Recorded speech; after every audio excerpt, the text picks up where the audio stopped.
Hello everyone, I am Ravinder Ravi, PGT Mathematics, and today we will discuss the chapter number 5th of the plus 2 class, which is differentiation. And today's topics are implicit function and explicit function. तो आज हम discuss करने वाले हैं ये दो function, और इन दोनों ही फंक्शन डिस्कस करने के बाद हम कुछ सिलेक्टेड क्वेश्चन डिस्कस करेंगे जो टोटल ही बेस्ड होंगे इम्प्लिसिट फंक्शन और एक्सप्लिसिट फंक्शन के ऊपर। तो now let us start first of all definition of the implicit function and explicit function. The first definition is explicit function. Explicit function का मतलब यह है कि जब हम एक वेरिएबल को दूसरे वेरिएबल में एक्सप्रेस कर रहे हैं तो ऐसे फंक्शन को हम एक्सप्लिसिट फंक्शन के नाम से जानते हैं। So definition is a variable y is said to be an explicit function of another variable x। मतलब हम y को x का एक्सप्लिसिट फंक्शन कब बोल सकते हैं? when the value of y is directly expressed in terms of x। इसका मतलब ये हो गया कि फॉर एग्जाम्पल जब हम y को x की टर्म में एक्सप्रेस कर रहे हैं, y is equal to x square plus 5x plus 6, ऐसा फंक्शन जो कि जिसमें y वेरिएबल जो वो x पे एक्सप्रेस किया हुआ है, ऐसे फंक्शन को हम एक्सप्लिसिट फंक्शन कहेंगे। For example x is equal to 2y square plus 7y plus 3। इसका मतलब ये हो गया कि अब हमने x वेरिएबल को y वेरिएबल पे एक्सप्रेस किया हुआ है। तो इसका मतलब ये है कि x is the explicit function of this y। जब हमने y को x पे एक्सप्रेस किया है तो y is the explicit function of x variable. तो इस तरीके से डेफिनेशन आप लोगों को क्लियर हो चुकी है कि जब हम एक वेरिएबल को दूसरे वेरिएबल में एक्सप्रेस करते हैं तो ऐसे फंक्शन को हम एक्सप्लिसिट फंक्शन का नाम देते हैं। Definition of implicit function. Definition when the variable x and y are expressed in a functional relation then either variable is an implicit function of the other. कहने का मतलब यह है कि अब हम एक सिंगल वेरिएबल को दूसरे वेरिएबल पे एक्सप्रेस नहीं कर रहे हैं। यहां पर जितने भी वेरिएबल हैं उनका एक फंक्शनल रिलेशन लिखा जा रहा है। For example x square plus y square plus 2x plus 3y plus x y is equal to 0। इस तरीके का जो कोई रिलेशन हमारे पास आ रहा है वो रिलेशन जो होगा उसको हम इम्प्लिसिट फंक्शन के नाम से जानेंगे, जिसमें किसी भी वेरिएबल को किसी दूसरे वेरिएबल सेपरेट वेरिएबल पे एक्सप्रेस नहीं किया जा रहा है। कहने का मतलब ये है कि it is the mix relation of the variables. इसका मतलब ये है कि हमने x और y का मिक्स रिलेशन लिख दिया जिसमें x y पे डिपेंड नहीं कर रहा है और y जो वो x पे डिपेंड नहीं कर रहा है। इसका मतलब ये है कि y को हमने x के अकॉर्डिंगली एक्सप्रेस नहीं किया और x को हमने y के अकॉर्डिंगली एक्सप्रेस नहीं किया। इसका मतलब ये है कि जो भी वेरिएबल हैं उनका हम एक मिक्स रिलेशन लिख रहे हैं। अब हम कुछ क्वेश्चन डिस्कस करने जा रहे हैं जिसमें इम्प्लिसिट फंक्शन और एक्सप्लिसिट फंक्शन के कुछ क्वेश्चंस होंगे जिनका हम डेरिवेटिव करेंगे, और ये देखेंगे कि जब हम एक्सप्लिसिट फंक्शन का डेरिवेटिव कर रहे थे तो y फंक्शन जो था जो x पे डिपेंड कर रहा था तो उसका डेरिवेटिव जो आता था वो भी x पे ही डिपेंड करता था। लेकिन इम्प्लिसिट फंक्शन में ऐसा नहीं होता है। इम्प्लिसिट फंक्शन में अगर हमारे पास एक रिलेशन x और y में मिक्स रिलेशन है तो इसका मतलब ये है कि इसका डेरिवेटिव करने के बाद जो हमें आंसर मिलेगा वो भी एक मिक्स ही आंसर मिलेगा जिसमें x और y दोनों ही वेरिएबल इन्वॉल्व होंगे। In short definition of the explicit function and implicit function में हमें ये डिफरेंस मिल रहा है कि एक्सप्लिसिट फंक्शन में हम एक वेरिएबल को दूसरे वेरिएबल में एक्सप्रेस कर रहे हैं और इंप्लिसिट फंक्शन में हम दोनों ही वेरिएबल के अकॉर्डिंगली एक रिलेशन लिख रहे हैं। तो एक्सप्लिसिट फंक्शन में हम लिख सकते हैं कि y is equal to 2x square plus 5x plus 6 और y is equal to 3x plus 5 और y is equal to 3x square plus 6x और x is equal to 3y square plus 5y plus 6 और x is equal to y square plus 5। इसका मतलब ये हो गया कि एक्सप्लिसिट फंक्शन में जब हम y को x में लिख रहे हैं, y को x में लिख रहे हैं, y को x में लिख रहे हैं और x को अब हम y में लिख रहे हैं, x को y में, मतलब किसी एक वेरिएबल को दूसरे वेरिएबल में हम एक्सप्रेस कर रहे हैं। यहां पे हमने y को x में एक्सप्रेस कर दिया, जबकि यहां हमने x को y में एक्सप्रेस कर दिया। लेकिन इंप्लिसिट फंक्शन में f of x, y is equal to 0. This type of equation is called the implicit function. इसका मतलब f of x, y का मतलब क्या हो गया कि हमारे पास कोई ऐसा रिलेशन जिसमें x और y दोनों ही इन्वॉल्व हो रहे हैं, y square x is equal to 0। इस टाइप का कोई रिलेशन है हमारे पास जिसमें x और y दोनों ही इन्वॉल्व हो रहे हैं इक्वल टू 0। इस टाइप के रिलेशन हम इंप्लिसिट फंक्शन में काउंट कर रहे हैं। यहां हम एक वेरिएबल को दूसरे में एक्सप्रेस कर रहे हैं, लेकिन यहां पे हम दोनों ही वेरिएबल का 2, 3 जितने वेरिएबल है हमारे पास उनका हम एक मिक्स रिलेशन लिख रहे हैं, जिसको हम फंक्शनल रिलेशन भी कह सकते हैं।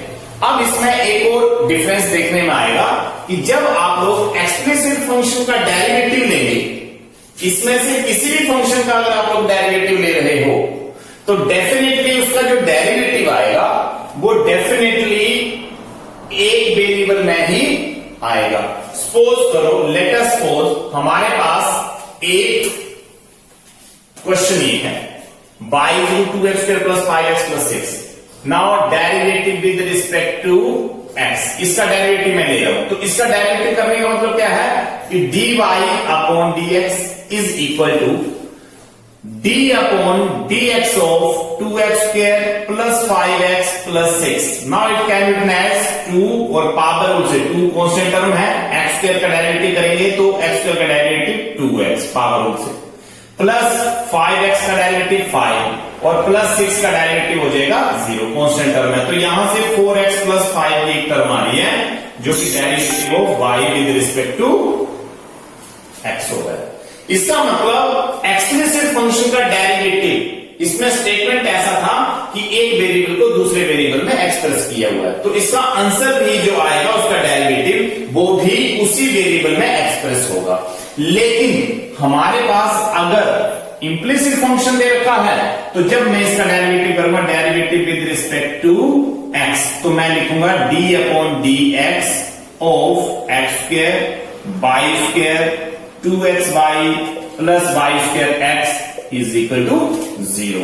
तो यहां से डेरिवेटिव ऑफ x स्क्वायर आए plus derivative of y square आए प्लस डेरिवेटिव ऑफ 2 कांस्टेंट में बाहर रख लो और x into y plus derivative of y square x is equal to 0। यहां से इसका डेरिवेटिव 2x, x स्क्वायर का डेरिवेटिव प्लस y स्क्वायर का डेरिवेटिव पहले जो आएगा 2y पावर रूल से और फिर y का डेरिवेटिव चेन रूल से dy अपॉन dx फिर से होगा। नाउ 2 एज इट इज और यहां पे प्रोडक्ट है x और y, जो वो दो फंक्शन है जो कि प्रोडक्ट में आ रहे हैं। तो first function as it is, derivative second मतलब dy अपॉन dx प्लस, अब सेकंड को एज इट इज रखो, डेरिवेटिव x का आएगा 1 plus y square into x, y square first function x second, तो y square as it is derivative x का 1 आएगा plus, अब x को एज इट इज रखेंगे और इंटू डेरिवेटिव आएगा इस y स्क्वायर का जो कि पहले 2y आएगा और इंटू dy अपॉन dx आएगा चेन रूल से। तो ये हमारे पास करने आ गई। अब यहां से 2x plus 2y dy upon dx ये टर्म आ चुकी मेरे पास, प्लस अब 2 से मल्टीप्लाई करेंगे 2x dy अपॉन dx और यहां से 2 into y 2y plus y square as it is plus 2xy और यहां से dy अपॉन dx। अब यहां से एक टर्म dy अपॉन dx की ये है, एक टर्म ये है और एक टर्म ये है। इन तीनों ही टर्म से मैं dy अपॉन dx की टर्म को कॉमन निकालूंगा। अंदर मेरे पास 2y, यहां पर 2x और यहां पर 2xy और is equal to without dy upon dx की टर्म को दूसरी साइड, इस तरह 2x को दूसरी साइड ले जाएंगे माइनस के 2x, 2y को दूसरी साइड माइनस के 2y प्लस बाई स्क्वायर, इसका माइनस का by square at last dy upon dx। ये पूरा ब्रैकेट दूसरे डिनोमिनेटर की टर्म में आ जाएगा, माइनस 2x माइनस कॉमन ले सकते हो आप लोग plus 2y plus y square और अपॉन ये वाली टर्म को अपॉन में ले जाएंगे 2y plus 2x plus 2xy। This is the required answer. अब आप लोग एक डिफरेंस इसका ऑब्जर्व करोगे कि जब हमने एक्सप्लिसिट फंक्शन का डेरिवेटिव लिया था तो फंक्शन y को हमने x में एक्सप्रेस किया था तो उसका आंसर भी x में ही आ गया था। लेकिन इंप्लिसिट फंक्शन में क्या हो रहा है कि अगर फंक्शन x और y इन्वॉल्व है इसमें फंक्शन में तो डेफिनेटली इसका जब आप लोग डेरिवेटिव लोगे तो इसका डेरिवेटिव भी x और y में रिलेटेड मिलेगा। इसका मतलब x और y उस आंसर में इन्वॉल्व होंगे, जबकि यहां पे ओनली x वेरिएबल में आंसर है, यहां पे x और y दोनों ही वेरिएबल इन्वॉल्व हो रहे हैं। तो कहने का मतलब ये हो गया कि जब हम एक्सप्लिसिट फंक्शन का डेरिवेटिव ले रहे हैं तो क्वेश्चन जिस वेरिएबल में एक्सप्रेस होगा उसका आंसर उसी वेरिएबल में आएगा। लेकिन इंप्लिसिट फंक्शन की बात जब हम करते हैं तो हमारे पास x और y दोनों ही इसमें पहले इन्वॉल्व थे स्टेटमेंट में, तो ऑब्वियसली उसका जो आंसर आएगा उसमें भी x और y जो होंगे वो इन्वॉल्व मिलेंगे आप लोगों को। तो ये इसमें कुछ डिफरेंसेस हैं इंप्लिसिट फंक्शन में और एक्सप्लिसिट फंक्शन में। तो आज तक जो हम पहले डेरिवेटिव कर रहे थे वो एक्सप्लिसिट फंक्शन का ही कर रहे थे, जिसमें हमारे पास जो फंक्शन था उसको हम y इक्वल करके ले रहे थे और उसका derivative as it is find कर रहे थे। लेकिन आज हम क्वेश्चन करने जा रहे हैं इंप्लिसिट फंक्शन। क्यों? क्योंकि एक्सप्लिसिट फंक्शन के बहुत सारे क्वेश्चन हमने पहले डेरिवेटिव की टर्म में कर रखे हैं, क्योंकि जितना भी डेरिवेटिव कर रहे थे विद रिस्पेक्ट टू x वो सारा का सारा जो था वो y का डेरिवेटिव हो रहा था, वो कि एक्सप्लिसिट फंक्शन का डेरिवेटिव हो रहा था। तो आज हम डिस्कस करने वाले हैं इंप्लिसिट फंक्शन, जिसमें x और y दोनों ही वेरिएबल इन्वॉल्व है और उसके आंसर में भी x और y आप लोगों को इन्वॉल्व मिलेंगे। Our first question is find the derivative of x cube plus 2x square y plus 3xy square plus 4y cube is equal to 5। Solution given x cube plus 2x square y plus 3xy square plus 4y cube is equal to 5। Now derivative with respect to x. Now we will apply d upon dx of both sides. 2x square y plus 3xy square plus 4y cube is equal to d upon dx of 5। मैंने derivative x के साथ ले लिया, इसमें d upon dx से दोनों side apply कर दिया इस चीज को। अब हम लिखेंगे separately d upon dx of x cube plus d upon dx of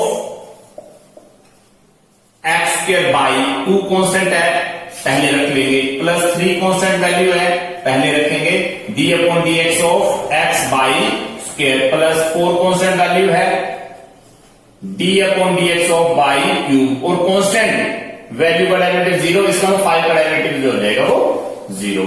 यहां से हम वैल्यू रखेंगे x क्यूब क्यूब का डेरिवेटिव पावर रूल से 3x² और प्लस 2 एज इट इज, और यहां पर प्रोडक्ट रूल अप्लाई होगा क्योंकि x² इंटू बाई, इसका मतलब x² फर्स्ट फंक्शन, बाई जो है वो second. First function as it is, derivative इस बाई का, plus y second function as it is, derivative आएगा x² का, प्लस 3 एंड डेरिवेटिव आएगा x का और बाई स्क्वायर, प्रोडक्ट में है x फंक्शन जो है वो first function as it is, and derivative लेंगे बाई स्क्वायर का, प्लस अब y square as it is और डेरिवेटिव लेंगे इस x का, और plus 4 as it is, derivative y cube का मतलब 3 बाई स्क्वायर और into dy upon dx is equal to 0।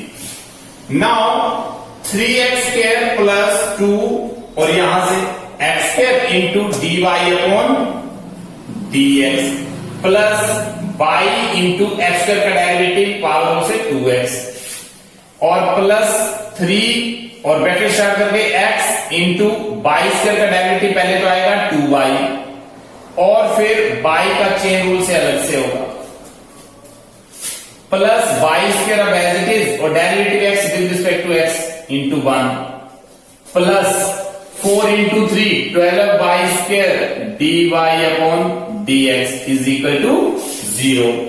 Now in the next step 3x² plus 2x² dy upon dx plus 2 into 2 4x y 2 into 2 x y 2 into 2 4x y plus 3 into 2 6x y dy upon dx साथ में आएगा 3 into 1 3 y square और plus 12 y square dy upon dx is equal to 0। तो यहां से हमारे पास एक dy वाली टर्म ये है dy अपॉन dx, ये 3 टर्म्स जिसमें dy अपॉन dx है। तो हम क्या करेंगे, ये dy अपॉन dx की टर्म को कॉमन करेंगे, dy अपॉन dx, ये मैंने टर्म कॉमन ले ली, मेरे पास अंदर रिजल्ट आएगा 2x², यहां से मेरे पास रिजल्ट है 6x/, यहां से मेरे पास रिजल्ट है 12y² और इज इक्वल टू 3x² को राइट हैंड साइड में ले जाएंगे -3x², ये बनेगा 4xy को राइट हैंड में ले जाएंगे -4x/, 3y² को राइट हैंड में ले जाएंगे -3y²। इसका मतलब नेक्स्ट स्टेप में dy upon dx right hand में माइनस कॉमन ले लेंगे 3x² -4x/ और माइनस कॉमन लेने पर अंदर ये वैल्यू प्लस की बन जाएगी, अपॉन इस ब्रैकेट को हम एज ए डिनोमिनेटर ट्रीट करेंगे 6x/12y² and this is the required answer, this is the required answer of given question. तो गिवन क्वेश्चन इंप्लिसिट फंक्शन का था, उसका आंसर भी x और y लोड करके आया है, ये हमने अभी ऑब्जर्व किया था। तो इस तरीके से हम और भी क्वेश्चन करने वाले हैं। Now our next question is find dy upon dx of xy plus y² is equal to 10x plus y। Now solution, given function is xy plus y² is equal to 10x plus y. Now derivative with respect to x, d upon dx of xy plus y² is equal to d upon dx of 10x plus y. इसका मतलब क्या है कि मैंने derivative with respect to x ले लिया, इसका मतलब दोनों ही साइड को d अपॉन dx से ऑपरेट कर दिया। Now d upon dx of xy plus d upon dx of y² is equal to d upon dx of 10x और प्लस dy अपॉन dx, सारे टर्म्स के साथ d अपॉन dx आ गए। अब हमारे पास d/dx of xy means product rule apply होगा, क्योंकि x और y जो वो प्रोडक्ट में दे रखे हैं। तो x जो है वो फर्स्ट फंक्शन है, y जो है वो second function. First function as it is derivative second, अब second function y as it is derivative of x। ये इस फंक्शन का डेरिवेटिव मेरे पास आ चुका है, प्लस यहां से y² का डेरिवेटिव पहले तो 2y आएगा, लेकिन चेन रूल से dy/dx फिर से होगा। Now it is equal to derivative of tan x secant square x, tan x का डेरिवेटिव secant square x plus dy/dx। अब हम dy/dx की टर्मों को कोलेक्ट करने वाले हैं, x इंटू dy/dx और प्लस dx कैंसिल करके ओनली y रह जाएगा, और यहां पे 2y dy/dx is equal to secant square x plus dy/dx। अब हम dy/dx की जो टर्में हैं उनको हम सॉल्व करने वाले हैं। ये 3 टर्म जो है वो dy/dx की आ रही है मेरे पास, जिसको मैं लेफ्ट में ला रहा हूं। मैं dy/dx प्लस 2/dy/dx, और इस टर्म को राइट हैंड से लेफ्ट में लाने पर ये टर्म नेगेटिव की बन जाएगी dy/dx, और इज इक्वल टू y जो कि लेफ्ट हैंड साइड में था इसको राइट में ले जाएंगे, माइनस का y बन जाएगा, और राइट हैंड में एक और टर्म मेरे पास है जो कि प्लस के secant square x। इसका मतलब यह है कि मैं विदाउट dy/dx की टर्म्स को राइट हैंड में लिख दिया, और जो टर्म dy/dx के साथ थी उसको मैंने लेफ्ट में रख दिया। अब taking common dy/dx, now we have x plus 2y minus 1 means x into this, 2y into this and minus 1 into this means secant square x minus y। इस माइनस y को मैंने नेक्स्ट टर्म बना दिया, first term को मैंने secant square x minus y बना दिया। Now dy/dx is equal to secant square x minus y upon x plus 2y minus 1। It is the required answer of the given question. Now our next question is, if x root 1 plus y into root 1 plus x is equal to 0 and x does not equal to y, then prove that dy/dx is equal to minus 1 upon 1 plus x whole square। इसका मतलब ये कि ये function मुझे find out करना है, इसका derivative, और इसका डेरिवेटिव मुझे ये प्रूव करना है, मीन्स इस फंक्शन का डेरिवेटिव जो मुझे ये प्रूव करना है। So let us start solution. Given x into root 1 plus y into root 1 plus x is equal to 0। First of all x 1 plus y is equal to minus y into 1 plus x root. हम इस term को इस तरीके से लिख रहे हैं, इसका मतलब यह है कि आंसर में कहीं पर भी हमें रूट की कोई टर्म दिखाई नहीं दे रही है। अगर मैं इस चीज का डायरेक्टली डेरिवेटिव लेता हूं तो कहीं ना कहीं ये रूट की टर्म एज इट इज बनी रहेगी। तो सबसे पहले तो मुझे इस रूट को यहां से हटाना है, तो मैंने ये सेकंड टर्म को उठाकर दूसरी side means right hand side में ले गए, और प्लस का वो माइनस टर्म बन चुका। अब यहां पे हम स्क्वेयरिंग करेंगे, स्क्वेयरिंग बोथ साइड। जैसे स्क्वेयरिंग करेंगे हमारे पास रिजल्ट आएगा x square, now it can written as, and minus y root 1 plus x whole square. दोनों साइड स्क्वेयरिंग करने पर एक्स स्क्वायर, यहां से 1 प्लस वाई का जो रूट है वो कैंसिल आउट हो जाएगा। We have left with 1 plus y is equal to minus y का स्क्वायर करने पर पॉजिटिव वाई स्क्वायर आ जाएगा, और यहां पे 1 प्लस एक्स रूट हटने पर।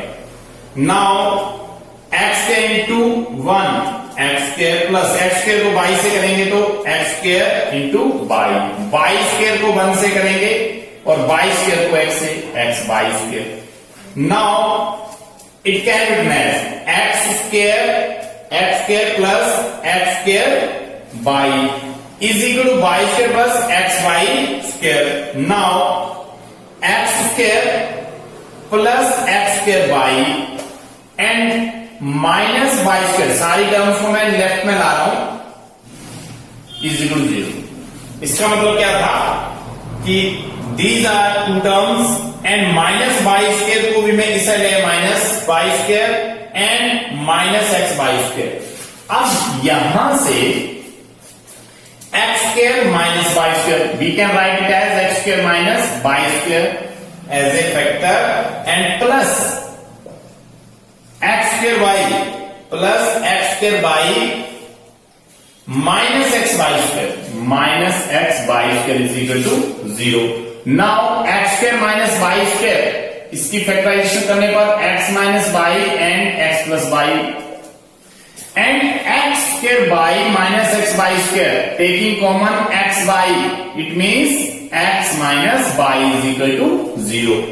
यहां इन दोनों टर्म से मैं एक्स बाई को कॉमन ले रहा हूं तो एक्स बाई इंटू एक्स करेंगे तो x square y minus x y into y means x y square is equal to 0।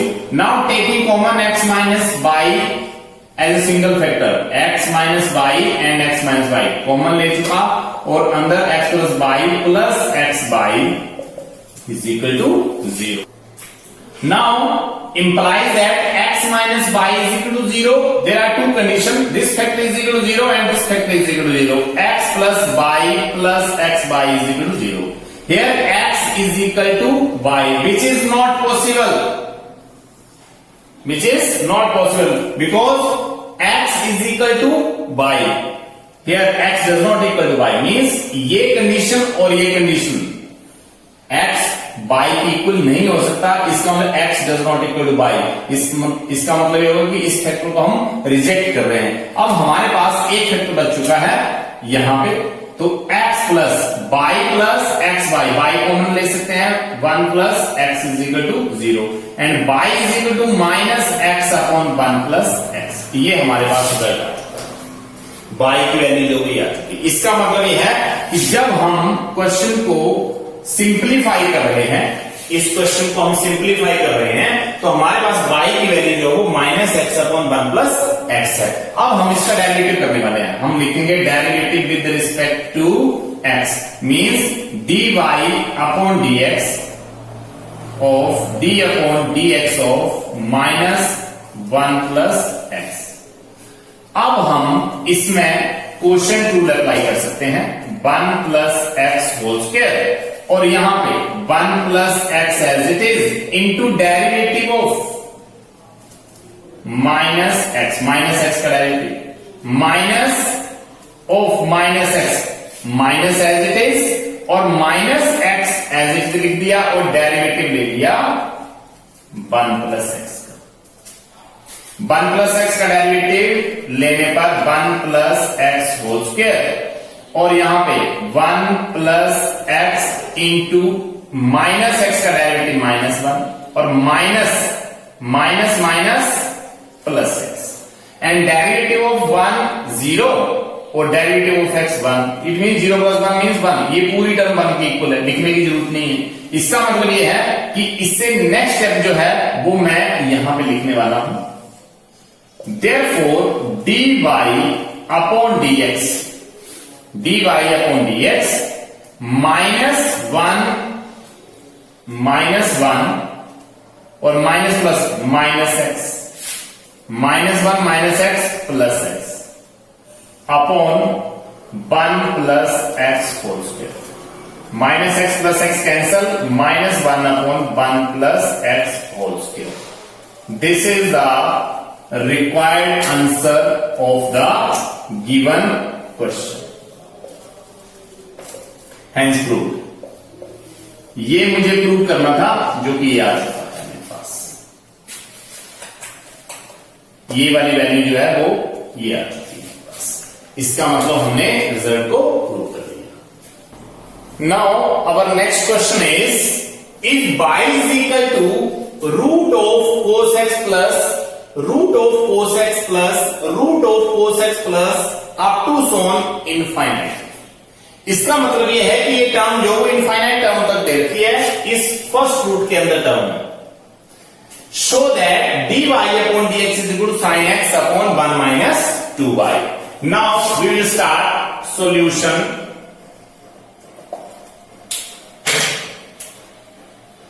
Given cos x plus root of cos x plus root of cos x plus up to so on infinity. Now this type of terms we can write it as y is equal to root cos x plus, यहां पे infinite terms में root है हमारे पास, तो अगर मैं एक root को ऐसे छुपा लेता हूं तो भी ये टर्म जो है वो बाई की इक्वल आप लोगों को लग रही है। इसका मतलब यह है कि cos x root cos x plus root cos x plus root cos x up to so on infinite चलेगा, तो ये बाई की इक्वल ही आ रहा है। तो इस टाइप के क्वेश्चन में हम क्या करेंगे कि इस पूरी टर्म्स को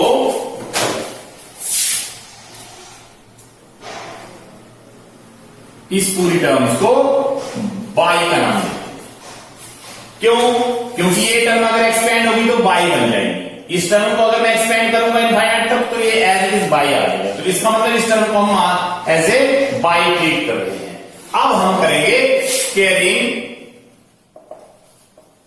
बोथ साइड, दोनों साइड मैंने स्क्वेयरिंग कर दिया और जैसे दोनों साइड स्क्वेयरिंग होगा we will get y square is equal to cos x plus y root whole square. क्यों? तो दोनों साइड स्क्वेयरिंग करने पर ये रूट और स्क्वायर हट जाएंगे और cos x प्लस y की टर्म आ जाएगी, जिसको मैं लिख सकता हूं y square minus y is equal to cos x। Now मुझे प्रूव करना है sin x upon 1 minus 2y। इसका मतलब यह है कि अब हम इसका डेरिवेटिव करेंगे, derivative with respect to x, और डेरिवेटिव x से करने पर मेरे पास रिजल्ट आएगा d upon dx of y square minus y is equal to d upon dx of cos x। d y square upon dx minus dy upon dx is equal to derivative of cos means minus derivative of cos means minus sin x। Now derivative of y square it can written as 2y, it can written as 2y into by chain rule से y का derivative फिर से होगा dy upon dx आएगा minus dy upon dx is equal to minus sin x। dy upon dx, यहां पर dy की term यहां पे dy की टर्म, इसका मतलब इन दोनों टर्म्स में से dy अपॉन dx की टर्म को मैं कॉमन ले रहा हूं। मेरे पास अंदर बचेगा 2y माइनस 1 यहां से minus sin x। Now dy upon dx is equal to minus sin x upon 2y minus 1 upon में ले जाएंगे 2y माइनस 1 और यहां से sin x और यहां माइनस कॉमन लेके 1 माइनस 2y हम कर देंगे, माइनस से माइनस कैंसिल आउट हो जाएगा तो हमारे पास रिजल्ट बन जाएगा sin x upon 1 minus 2y। तो इसका मतलब ये है कि लास्ट में हमारे पास जो रिजल्ट बनेगा वो ये बन जाएगा कि dy अपॉन dx, ये dy अपॉन dx किसकी इक्वल आ गया माइनस और माइनस कैंसिल आउट होने के बाद sin x upon 1 minus 2y। This is the required answer, this is the required answer of given question.